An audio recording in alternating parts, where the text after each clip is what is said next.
A dramatic start, which came in the first lap of the first Junior 250 race of the day. Number 4, the Scot Callum Ramsey there, he was off to a flyer. But as the field came round to complete that first lap, a spectacular crash coming up at the top of your screens when Ballymena rider Graham Thompson came to grief and being hit from behind. Thompson high-siding his Honda, and Maurice Ruddock was the rider who couldn't take avoiding action. The red flags came out immediately to stop the race, and after lengthy trackside treatment, Thompson, who'd sustained a broken thigh, was taken to hospital. Ruddock was shaken, but all right, and after the track was cleared, they were ready for the restart. Maurice Ruddock missing this time from the front row of the grid as they waited for the green light. On commentary, Barry Nutley. 8 laps, I remind you, so this is a short, sharp dash. And now Greg Ramsey has to do it, or rather Callum Ramsey, number 4, has to do it all over again. But he's going for it. But this time it's Coulter. Number 48, Wolsey Coulter, gets the drop this time at the first left-hander of Brock's Bend. All the riders know full well that they're going to have to pull something out of the bag very quickly because they have very little time to do it. This 1.8-mile circuit, Callum Ramsey, number 4, looking at the inside. Simon Turner, number 27, going round the outside, but there's Coulter. Wolsey Coulter, very much a local favourite. He leads. Callum Ramsey, number 4, the Scotsman in second. Then it's Simon Turner. Then it's Adrian Coates, number 19. And they are flicking through the rights and the lefts, all the way through the fairways section, up to the right-hander of Ringawaddy.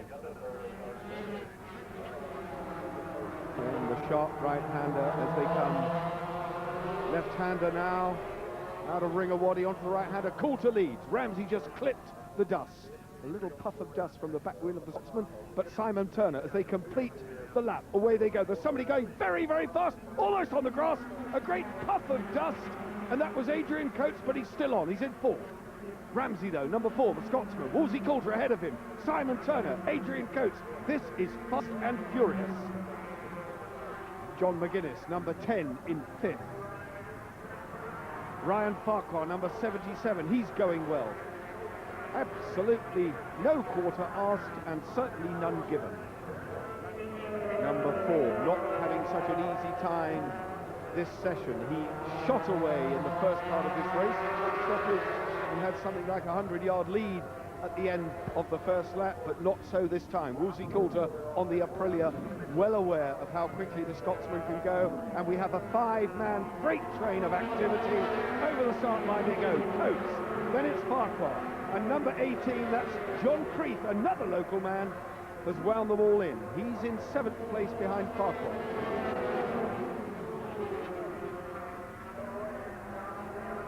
McGuinness up to 3rd, Turner down to 4th. So the Englishman riding under the Paul Bird banner, the number 10, Paul Bird Motorsport Aprilia. The bike in first place, a Honda, an RS 250, factory kitted Honda, leads. 2nd place, an Aprilia. 3rd place, an Aprilia. 4th place, Simon Turner on the Miller Racing Honda. So 2 Aprilias, very much the filling in the Honda sandwich here. Adrian Coates still in 5th. He's got second wind, I think, halfway through this race. As they go over the line this time, they will be well and truly into the second half of the action. 250cc racing traditionally provides some of the closest action, not just on the national scene, not just on the British scene, but indeed across the world. The 250s are known to be close because the factories vie for each other in terms of horsepower, and there is little to be lost, little to be gained on the track. Most of it is done in the workshop. They all come out at about 85 horsepower, and you can see how close it is. Now we've got McGuinness in second and charging. This is what I thought might happen. John McGuinness really pulling out all the stops here now on the back wheel of Ramsey. Callum Ramsey, number 4, riding the Honda Britain entry under the Dixon's banner on the last lap, 1.8 miles. Now this is where the action's going to be. Number 10, John McGuinness. The man who, in the early part of his career, won the Shell Scholarship, and that helped him enormously because he had a free motorcycle for a whole season, and that, of course, is a tremendous help. And look at McGuinness, he's going the long way round. They're side by side. Is there going to be anything between these bikes? The Aprilia is number 10. The Honda is number 4.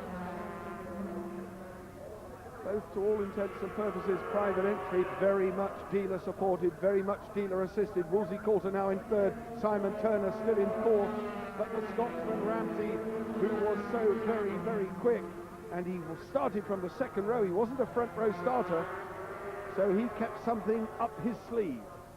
Is John McGuinness, number 10, going to have anything left as they sprint to the line? We shall see. There are 7 of them in line astern, but it's Ramsey who gets it. McGuinness, Coulter, Adrian Coates got 4th ahead of Simon Turner, but there is your winner, number 4 on the Honda, Callum Ramsey.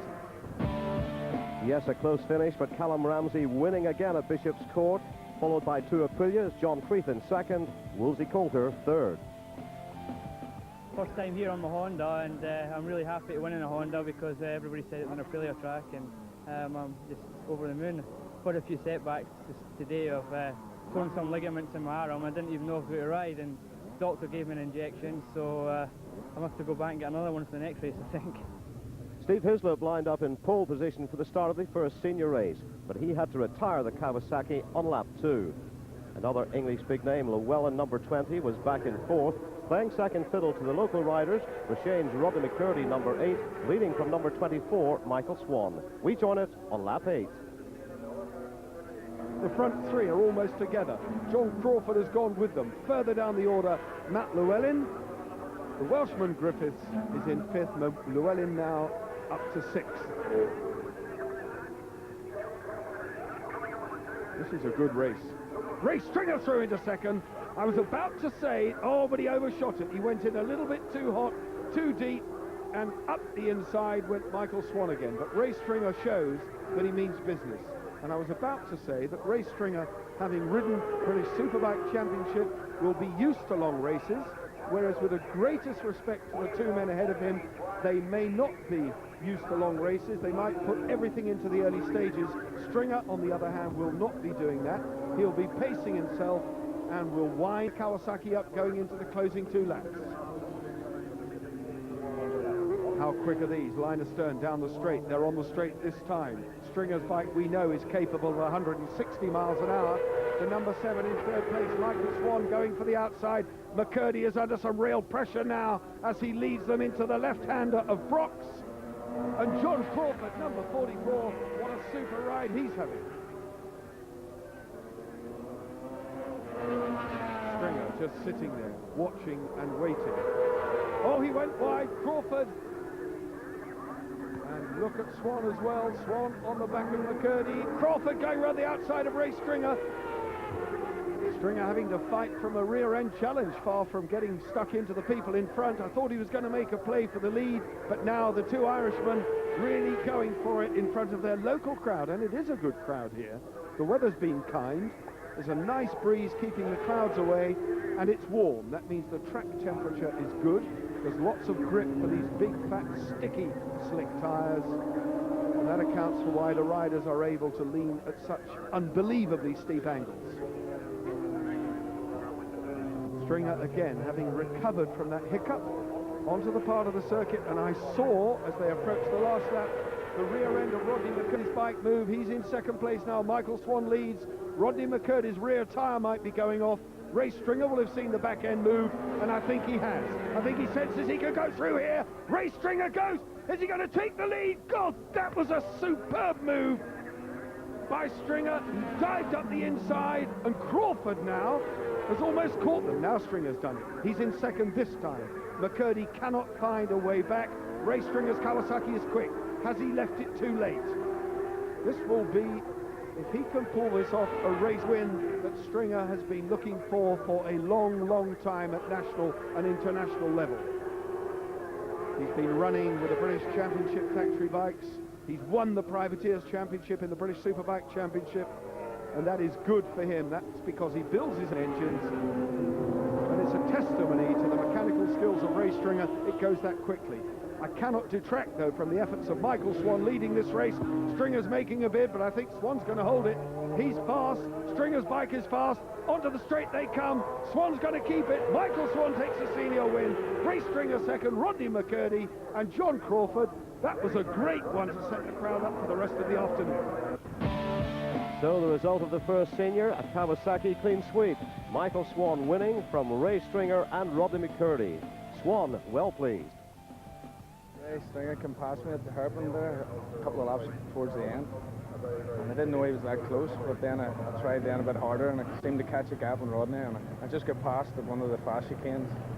And I thought I better hold on then up front, but I didn't think it would stick towards the end. On we go to the smaller bikes in the 125 class. Excitement always guaranteed. Number 12 there, Darren Burns, number 12. Very much the local man. Chris Palmer, number 6. Finished in the British Championship this year. Robin Appleyard, last year's British champion. Oh, there, alongside him, number 18, Robinson, and pole position man, Phelim Owens, number 2. He has to be favourite for this, Phelim Owens, there's no doubt about it. Double winner, as I say, here last year. And if this lives up to the true tradition of 125cc racing, it's going to be very fast and very furious. But the race leader early, Paul Robinson, the local man, he started from the middle of the front row, and he leads as they go into the right-hander of Islander Gorge. Palmer in 6th from Carlisle. Appleyard from Keighley in Yorkshire. He is in 5th. But this, the local man, Robinson, leads Phelim Owens. Maybe, just maybe, Paul Robinson will deny Phelim Owens a double win here at Bishop's Court today. Robin Appleyard has gone past the number 12, Darren Burns, who was running well. So now Appleyard is moving up through the field. Appleyard in 4th place. Ahead of him, Darren Gawley. Still 3 Irishmen. Appleyard then, the lone Englishman, making just a little bit of progress.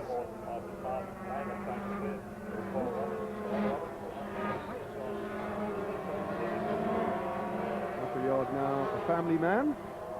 Might have some impact on his speed, who knows? As these riders get older, Appleyard at the end of the day has done it all.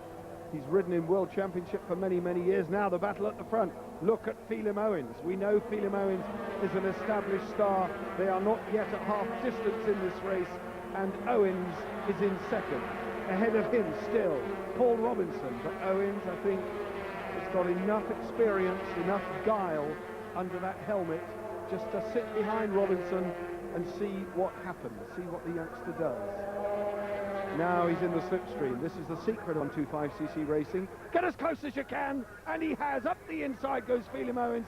He went in very, very fast. Robinson fighting back, and that was a traditional case of too much corner speed, running wide, and the other rider able to cut back through and keep the tight line, which Robinson did. On lap 6, 5 completed, well over half distance now. And they go into the second half of this race, locked in this tooth and nail scrap.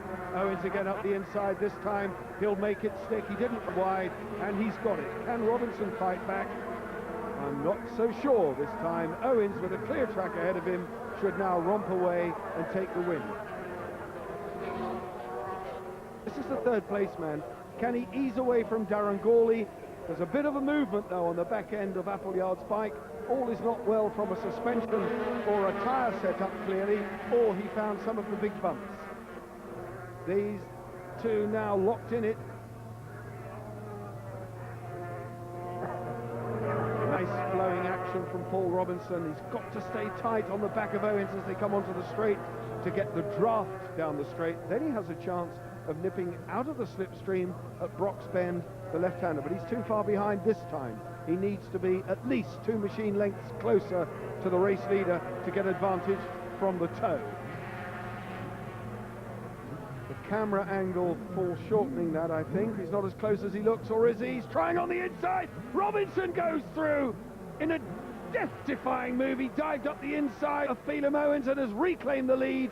Now this is going to be interesting. He's already shown Owens he can lead him. He's shown him he can pass him. That will have a very slight psychological niggle in Phelim Owens now, because he knows that having led for 4 laps, he is not invincible. It's not going to be a cakewalk for Phelim Owens this time round at Bishop's Court.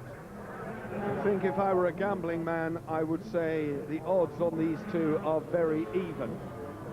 I cannot believe that Phelim Owens hasn't left something up his sleeve. He is just too cunning. He rides the race right to the last lap and pulls something out of the bag when it really matters. They are on to the start-finish straight again. Robinson now knows what he has to do. Use that tight line again, all the way down. Last lap, a little under, 1.8 miles remaining, and Owens is going the long way round at Brox. No, he's not. He's right with Robinson. Up the inside he goes again. That's where he did it last time. Has he gone in too hot? Is there a gap on the inside for Robinson? I sense that Robinson will have a go again on those very fast swoops as they go up through the fairways section, because we know his corner speed there is extremely quick. But maybe Owens has done something. Maybe he's just broken that toe. Look over the shoulder again from Robinson, and he's got a little bit of a speed advantage there. Closed again on the back of Phelim Owens. And this is going to be a riveting battle all the way down to the wire. Robinson diving up the inside. No, he's not. The gap is closed again. Owens has just got to stay cool, stay tight. But he's had a race on his hands. There is no mistaking it. This time, Phelim Owens has had to work for it.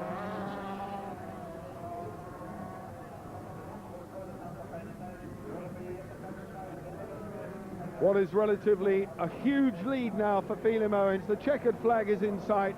But what a great race Paul Robinson gave him, as over the line they go. Owens gets the win, but Paul Robinson, a fantastic second. There's your winner. He keeps on winning at Bishop's Court. Phelim Owens taking the victory on the Honda. Teenager Paul Robinson second. Veteran Englishman Robin Appleyard in third. Very, very hard race. Thought I had a bad start off the lane. I'm going to end up putting a new clutch in here, but once I got away and then I got past Paul, I thought maybe I could have creeped away, but he wasn't having any of it. He kept coming fast.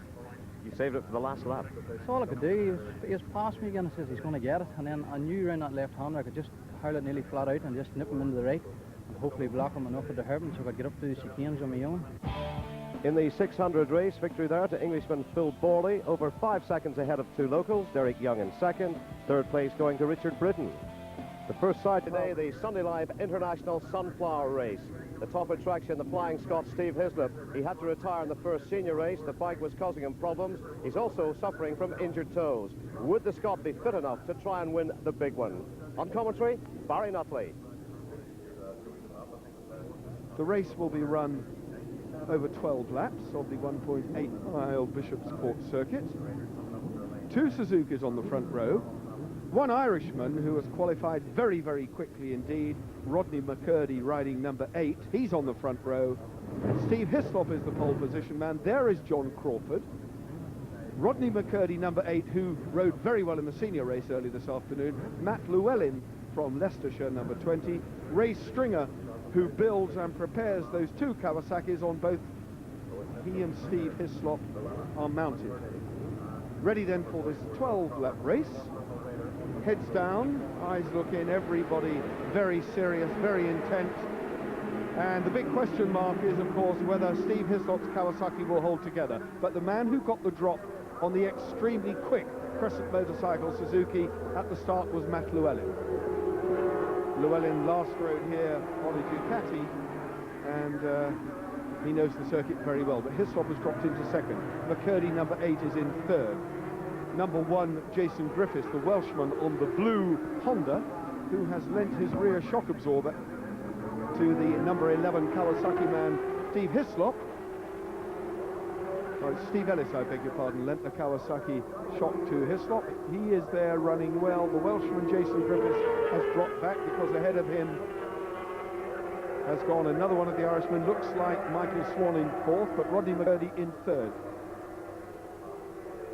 Hislop has gone ahead. Hislop went ahead of Llewellyn as we watched the riders file through. The overtaking move was made, but it doesn't matter. Llewellyn, number 20, is right there. He will not give up easily. Big Suzuki, big Kawasaki leading. Matt Llewellyn, though, 28 years of age, the back end of the Suzuki bucked and twisted as they came onto the straight.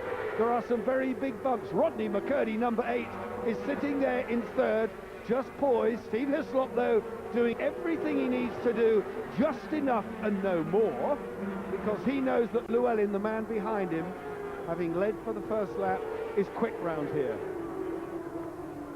The dark horse in this race, though, is Michael Swan in fourth. He has already ridden brilliantly this afternoon. Up the inside again goes Llewellyn, side by side. He and Steen Hislop. Early days, though, but Llewellyn goes ahead. It looked as though Hislop missed a gear coming out of the turn there as they go up to the S's, all along the back, through into the fairway section. Hislop goes ahead again. It's nip and tuck. These two with the utmost respect for each other, and they need it because the action is so close. Putting a foot wrong means that not just one rider comes down, but maybe the man immediately behind, and even more so, all four of them. We must not forget, of course, that Steve Hislop crashed in the final qualifying session and has damaged his left foot, which could well explain that he's having difficulty changing gear. Oh, again, very close.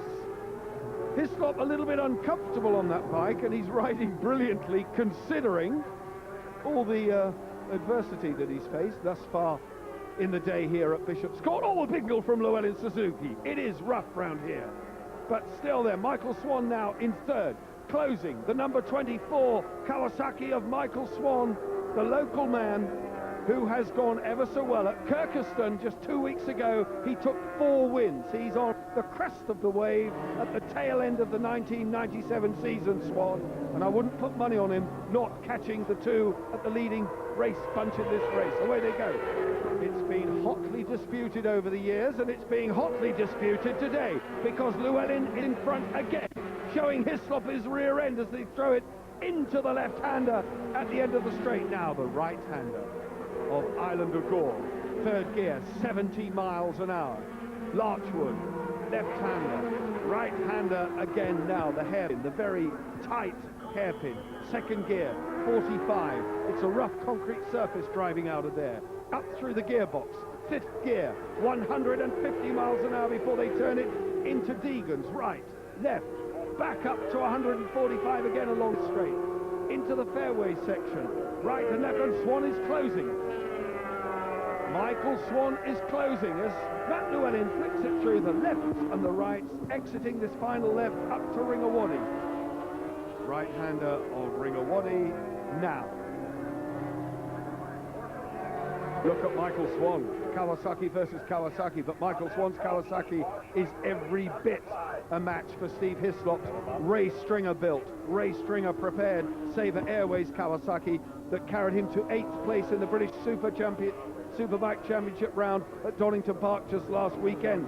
Hislop taking a shortcut across the tarmac, a bit of motocrossing, skipped over the curb, the dust came up. That put Michael Swan off just a touch, but it certainly gave Steve Hislop a little bit of an advantage. Rough track conditions do not faze Steve Hislop one bit. He is 11 times an Isle of Man TT winner, hence the number 11 on his bike. He is an established favourite with the Irish fans, and he means business. He's now closed, he's got second win, and is on the back of the factory Suzuki, and Hislop needs to do something about it and lift the sunflower here at Bishop's Court. Now he's putting Llewellyn under pressure. In so doing, they have upped the pace a bit and gone away from Michael Swan, who I really thought was in with a chance of catching them. Onto the start-finish straight again they go. Factory, and again that cautionary glance over the left shoulder from Llewellyn to see where the adversary is. 2 laps to go now. 3.5 miles left of Bishop's Court, and Hislop knows full well that he has to do it quite soon if he's going to do it.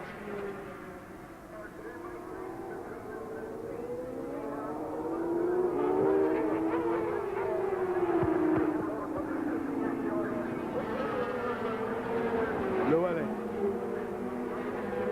Hislop there on the outside line. Oh, he's got a problem. Matt Llewellyn was saying something to Steve Hislop. It's a mystery to me quite what that was, but there was a bit of dialogue between the two riders.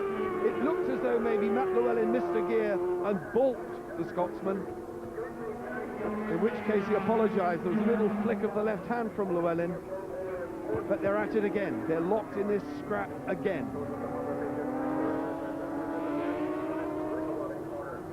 As they come down the next time, they will pick up the last lap flag. Round the top of the circuit they go. There are tail enders ahead of them, but I don't think Matt Llewellyn is going to catch them in this final lap. Another look over his shoulder again. Llewellyn, number 20. Hislop, number 11. The Scotsman, who now lives at Onken in the Isle of Man, so he's as much of a local as he can be without actually living in Ireland. He's a big, big favourite with the fans, and they would dearly love to see Hislop make it Sunflower win number 2 in his illustrious career.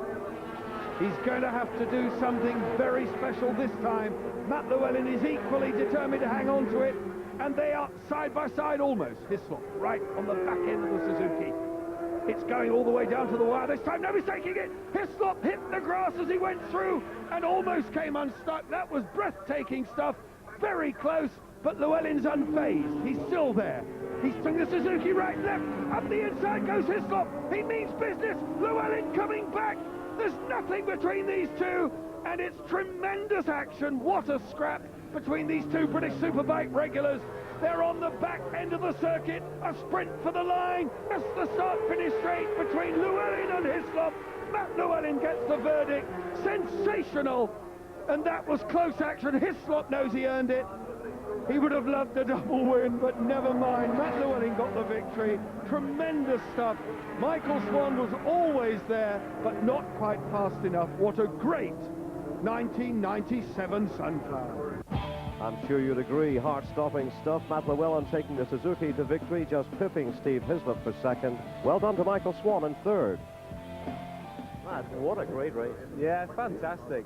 Just got like, not a bad start, and then Steve come by, and Steve like couldn't do the chicanes around the back, so I just held back, picked the pace, got by Steve, and just like held it at the front, so real pleased to win. And the last lap was breathtaking stuff. It was fantastic. Like, I knew Steve would like try and come by, so I kept tight line everywhere, and he actually went on the grass, so he weren't coming by me on the last lap, that's for sure.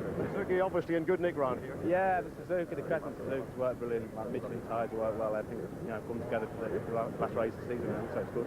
Well done, Steve. As I was saying, what a race. Yeah, I mean, I just tried to keep the pressure on Matt there, and I was actually running a little bit faster through the first chicane, and I got him a couple of times there, and I thought, right, I'll hold this to the last lap.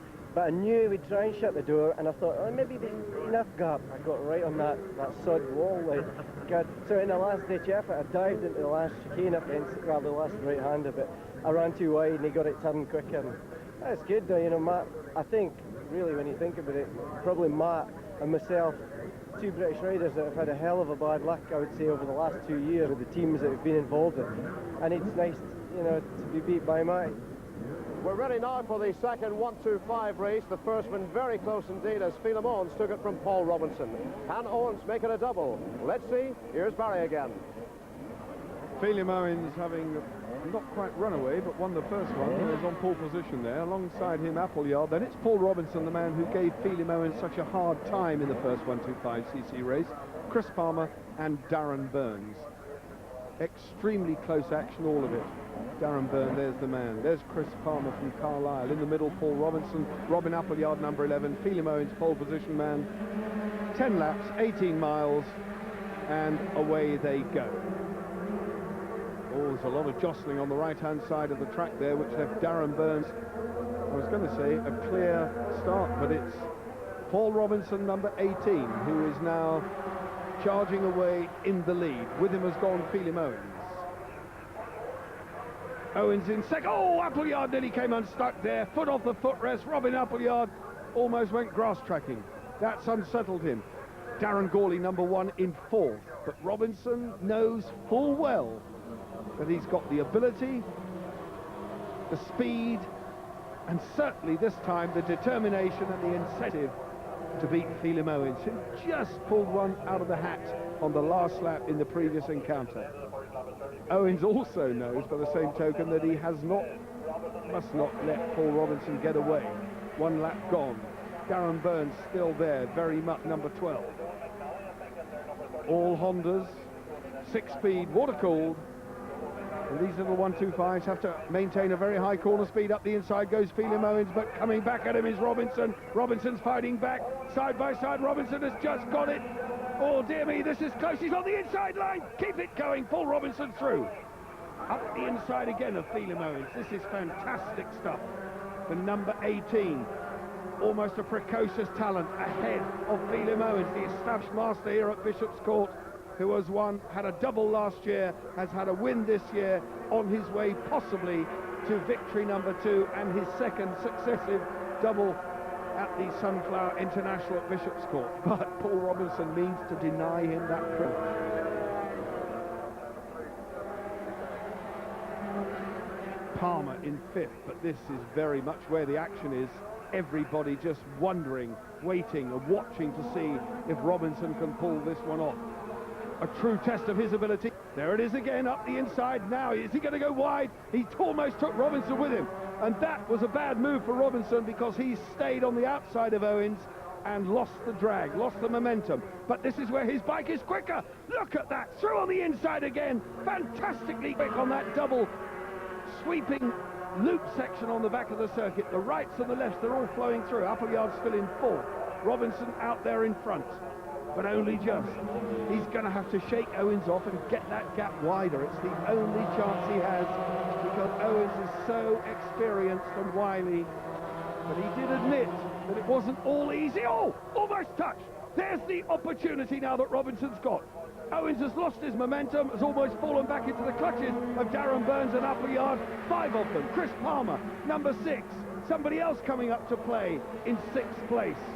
Get them all in the back of a van at the moment, they're so close. Robinson, number 18, out in front and stretching it. He's got to make hay now while the sun shines. He really has to stretch away from Owens. Appleyard riding like a man possessed, lost 2 places there, dropped from 3rd to 6th. Up the inside again goes Phelim Owens. Robinson this is going to end in tears if we're not careful. It's very close and they know it. The corner speed sensationally quick. Darren Burns, number 12, in 3rd. Owens, Robinson just in front again. I go so far as to say Phelim Owens has almost met his match in this race. Owens again goes, oh, that made Robinson sit up a bit. He just had to put the 125 up to let Owens through, and that will have lost him. It is too. It's dropped him back almost into the clutches of Chris Palmer. As always, the 125s providing fairing, bashing action. So close are these bikes, and it's shown. Look at Palmer, his bike's quick. These two nearly touch. Palmer's right there, but back in front again goes Paul Robinson. This is absolutely riveting entertainment. Owens again, that's his old familiar overtaking place. But he's gone wide because Robinson will fight back, and he does. Robinson and Chris Palmer's going the other side. Elbows touch, a bit of contact, elbowed him out of the way. Sorry, said Paul Robinson. Up went his left hand. I didn't mean to do it, but racing's racing, and we're both on 2 wheels. On they go again. Palmer, head down, tail up in 3rd place. Appleyard right with him. But it's still Robinson. An unbelievable ride by the number 18 rider, Paul Robinson. Started from the front row, qualified brilliantly. Chris Palmer now sweeping out, across on the inside, making him sit up again. Goes Phelim Owens. Robinson and Palmer in the wheel tracks of Owens. They're onto the straight again. Chris Palmer now, the 3rd place man. If he's going to do anything, he's got to go where Robinson is, on the inside of Phelim Owens. Robinson's through. Can Palmer go with him? He should have tagged on the back of the number 18, and he'd have gone as well. And here am I teaching Chris Palmer how to ride a bike, and he's been at it for years. Phelim Owens in the lead again. Robinson, well, there's no time to catch breath here. This is unbelievable stuff. Still 5 of them all together. It's anybody's race. 3 laps remaining, and it's going to go all the way down. There's nothing between them. But Owens now 4 machine lengths clear. I suspect he might just now have made the break. Palmer is going for 2nd place. Appleyard watching there as well. McNally, number 37, is in 5th. This now, the 2nd place man, Robinson, and Chris Palmer desperately trying to take it from him.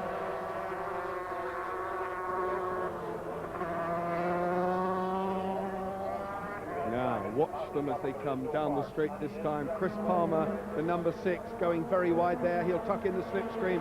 A look over the shoulder because Paul Robinson knows he's there. Palmer has to move to the right of your screen when he comes out. No, he's gone the other side. Again, that's the wrong way because it goes on the outside of the bend. He needs to dive up the inside. Hope what he's done there has left the door wide open for Robin Appleyard. I can't believe that he made the same mistake twice and tried to go out on the wide side into the left-hander of Brock's Bend. Second place is where the race is, and Chris Palmer senses that maybe he can get second.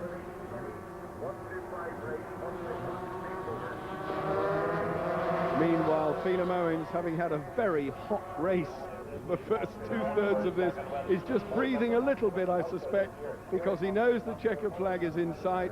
It's double win number 3, in actual fact, and I correct my earlier statement for Phelim Owens. Double win number 3 here at Bishop's Court. What a winner. What a winner indeed. Phelim Owens, the 1-2-5 king again. Paul Robinson, the heir apparent perhaps, in second place. Englishman Chris Palmer finished third. My goodness, you had to work for it. Put in a new clutch, as I said, and got a reasonable good start this time, but just couldn't get by Paul, and he just seemed to have a wee bit of speed, and every time I got by me down the straight, but I knew if I could just get up to the chicanes first, hopefully I'd try and break away. I was not going to let the pace drop down this time. I was going to just go as hard as I could, but I actually thought in the last lobby I was still on my tail. I thought I could actually hear him, but I just kept pushing on. Disappointed to an extent. I'd like the one, but considering this time last week I didn't know where I'd be fit to ride here at all or not, I'm well pleased with 2 second places. There was a predictable start to the second senior race. Number 20 Llewellyn in front, Hislop there in second, and local rider Michael Swan in third. But then came trouble for the early pace setters. Llewellyn's run wide. Llewellyn, that's a mechanical problem that caused Llewellyn to run wide. It looks as though now Hislop, the new race leader, is Matt Llewellyn. Yes, he's got a problem. Matt Llewellyn, outside of Ray Stringer, ran wide there. Whether that's a brake failure or tyres have gone off. Oh, dear me, Michael Swan's blown the Kawasaki. If he's not careful, there'll be oil on the rear wheel. He won't know at this point that he's blowing oil out through the back. He'll be down if he's not careful. Quickly, somebody get a flag out. There will be oil everywhere, and he won't know. It'll be going over the rear tyre. The first thing he knows is when he loses the back end. He needs to be told that there is oil and smoke. Hislop has told him. Up the slip road, Michael Swan's race is over. That was a very good and very sensible move by Steve Hislop. Disappointment for Swan. We join it in closing stages. Penultimate lap for Steve Hislop. Stringer is now close. This is where he's got to do it. Up the inside at the right-hander, and he does. Oh, Rodney McCurdy laid the bike down on Ray Stringer, but there was a real chance there, and I suspect Ray Stringer was just testing the water for next time, and through he goes. Ray Stringer's got it. That's nice stuff. McCurdy fights back a little bit wide. Stringer now fighting back again. They've got a lap and a half to do. Is it going to be a Stringer-prepared machine 1-2 here? He certainly would love it to share that rostrum. He'll be on the rostrum anyway, unless he does something silly. But to share it with race leader and one would assume race winner Steve Hislop, McCurdy wants to spoil the party, and why not? It's home soil for him. He's in second place and looking good. Keeping his knee up. He doesn't push his knee down on the road the way some of the other riders do. It's almost as though he's had it clouted by a curb once or twice and knows how that feels. He's got Stringer behind him this time, but Stringer isn't as close. 1.8 miles for Steve Hislop. This is the battle, though. These two. Ray Stringer up the inside at Brock's. He's done it this time. He's made it stick. Ray Stringer in second place. Now has to keep the door closed and hold it tight and not let Rodney McCurdy fight back. McCurdy will be kicking himself for letting Ray Stringer through on the last lap, but he was under real pressure, and we know that Ray Stringer's bike is fast. McCurdy's is fast. He's fighting back. Stringer went wide. They're side by side again. McCurdy's got the right line. If he turns in first, he's got it. But no, Ray Stringer kept the momentum going, and through the flowing section, up through fairways, the 34-year-old from Stoke Golding, the man I once referred to as being rather wide in his leathers, is in second place. Hislop with a tail ender. Ray Stringer won't mind looking rather wide in his leathers with second place. He'll be delighted, in fact. Hislop gets the win. Stringer in second. Rodney McCurdy holds up the local reputation by finishing third. and that's some consolation for Steve Hislop. It certainly is. He had his bike problems, he had his injury problems. He took the win, though. Ray Stringer was second, and well done to Rodney McCurdy in third place. It was a good race. I'm behind Michael when just before he blew up, and he covered my visor and screen and everything with oil, so we're struggling a bit to see. And towards the end of the race, it's hard judging corners because the visor's covered in oil, but I enjoyed it. I think it was a good race. Great dice with Ray Stringer. I very fast a couple of times around the bulb in the last couple of laps, but he just got me in the end. How pleasing is it to be on the rostrum in this company? It's very pleasing. It's not very often you get a chance to belong with these guys, and it's good to be there. It had been a long day, but the crowd stayed on. The photographers, they were poised. One more for the album. We come now to the second junior race of the day. Action and controversy, it's all here. McGuinness. Coates, there's Simon Turner, number 27. Number 48 there, Wolsey Coulter. Big gap in the middle. Number 10, John McGuinness. And filling up that gap, number 19, Adrian Coates. The man missing, Maurice Ruddock. 10 laps ahead of them, and it'll be close. Sources within the paddock reckon John McGuinness is going to win this one. We shall see. Wolsey Coulter, though, going well. Simon Turner, the yellow bike, going with him. As number 77, that's our favourite man, Ryan Farquhar. He's going well. He's in third, looking at the back end of Simon Turner. Close stuff already. The dark horse, of course, is Scotsman Callum Ramsey, number 4, who's now in 4th place. He is quick, but he hasn't got off the line quite as quickly this time.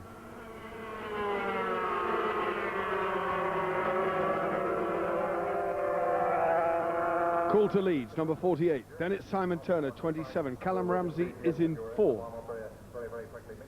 77 in 3rd, Ryan Farquhar. And he really is a force to be reckoned with. A new name to me, I have to confess, when I first saw him at Kirkeston. But he's in 3rd. He's looking at the inside. Simon Turner going up the inside now of Wolsey Coulter, having a bid as they come onto the straight. It's Turner in 2nd. Farquhar in 3rd. Then it's the Scotsman Ramsey in 4th. Then it's Adrian Coates. It's anybody's guess. Farquhar 77 on the outside of Simon Turner. Simon Turner just getting the advantage. The number 27 turning in the nick of time and keeping the number 77 bike just behind him, and only just, but I don't think for long. It's really a question of when and not if. Farquhar, oh, contact! The front end came off Simon Turner's. He's gone across the grass. And something came adrift. Whether it was the front mudguard from Simon Turner or not, I have no idea, but that was close stuff. Let's take a look again. Simon Turner on the inside of Wolsey Coulter. Coulter turned in, Turner clouted him. It was fortuitous that Wolsey Coulter stayed on 2 wheels. We think he did. And you can clearly see what that is. That's the front mudguard from Simon Turner's machine. 70 Farquhar. Ramsey's gone past Farquhar. Wolsey Coulter obviously went off the circuit as a result of that contact. No sign of him yet. There's a real scrap between these two. Farquhar, Ramsey. Adrian Coates making a bid now. Adrian Coates charging up the inside, so they're all making hay now because the leader, number 48, Wolsey Coulter, not in the frame at all. Farquhar leads, then it's the Scotsman. Callum Ramsey, number 4, winner of the first 250cc race, keen to make it a junior double here at Bishop's Court if he possibly can.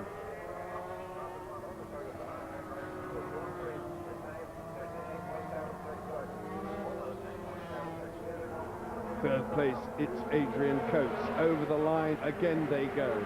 Number 18 right with them is John Creeth. John Creeth tucked in behind on the Queen's University Belfast Honda. John Creeth, that's the team that field Jeremy McWilliams. Adrian Coates having a look. Ryan Farquhar, and wide goes Callum Ramsey. Through goes Adrian Coates, and almost through goes John Creeth. This is terrific stuff again. Every single race here at Bishop's Court today has been a cracker. There's no Mr. Creeth now.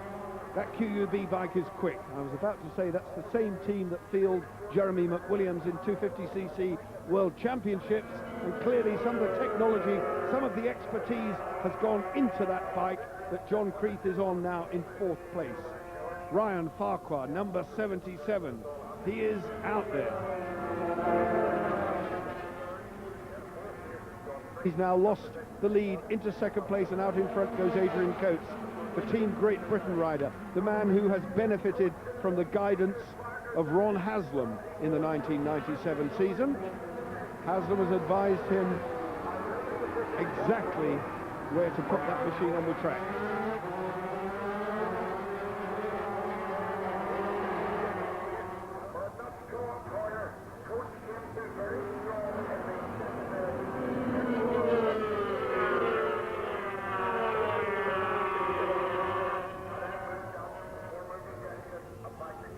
Coates, number 19, Farquhar, 77. They're throwing it right and left. This is really close action again. Knee on the tarmac. It's the right-hander. There are 5 of them. And if you look at the number 77 bike, it doesn't appear to be quite so stable. It moves about a little bit more. The rider is almost at the rear end of Adrian Coates' bike. Moved then. The back wheel just slid across the track. He lost traction as he put the power on. Farquhar, I suspect, is going to come out of the slipstream and make a bid here at the left-hander at Brox. Adrian Coates, though, right with them is Callum Ramsey, wondering what on earth has got him into this wild situation in 3rd, and he's having to work his leathers off, stay with the leading pair, because they really are going. 2 local men now moving away, and in 4th place going equally well, John Creeth. They're all charging hard. Coates, though, the immaculately turned out Adrian Coates on the Team Great Britain Honda. Number 77, Ryan Farquhar, on another Honda. So it's a Honda 1, 2, 3, 4. All 4 of them Hondas. No sign of the Aprilias. Wolsey Coulter has disappeared out of the running. He's now in 5th. Coulter has recovered. He's up to 5th. This is going to be interesting. Is the number 48, Wolsey Coulter, going to be able to wind in the leading 4? He's certainly with them. 4 laps remaining. Up into 2nd, past Farquhar, goes Callum Ramsey, the Scotsman, the number 4 bike, now in 2nd. He is now a real threat to the leader, but I don't think we've seen the last of Farquhar yet, because he's an extremely determined young man. John Creeth still in 4th. I just wonder about the stability of that 4th place bike. It seems to move an awful lot as they get the power on. It shakes its head just a little bit. That's because they've got it set up to turn quickly, and it makes it a little bit unstable in a straight line. Adrian Coates, though, number 19. Look at them. Poetry in motion, perfect symmetry.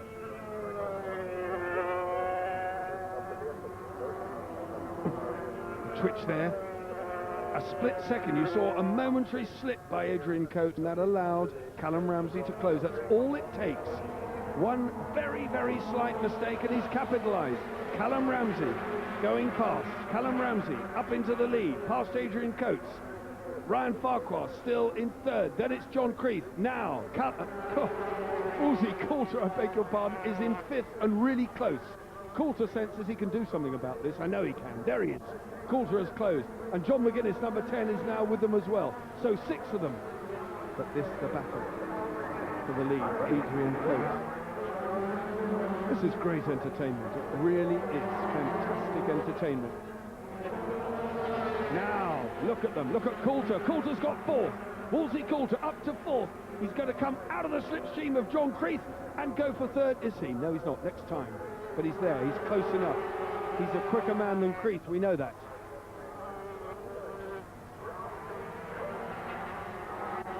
Still fighting back, though, Farquhar.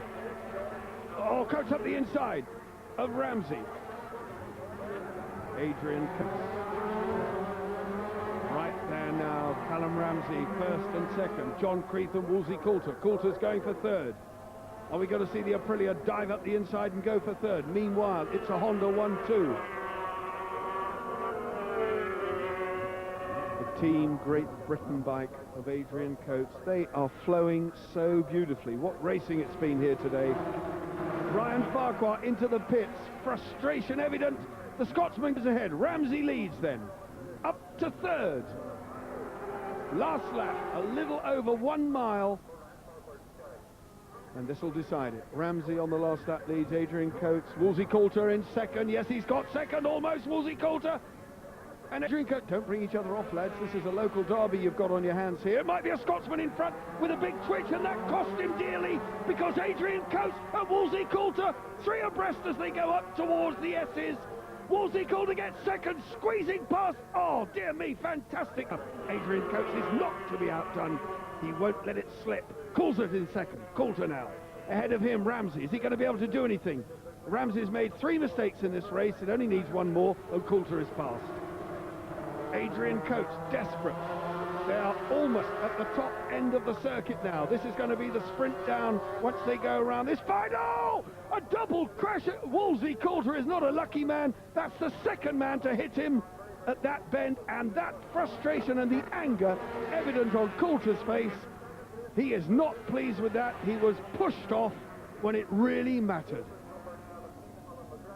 Unaware of what went on behind, Callum Ramsey, number 4, took the win, and I think there'll be some words afterwards. Yes, Callum Ramsey did make it a double on the day. Second, John Creeth on the Queen's University Honda, and third on the Aprilia, John McGuinness. And Barry was right, our lads did have words. I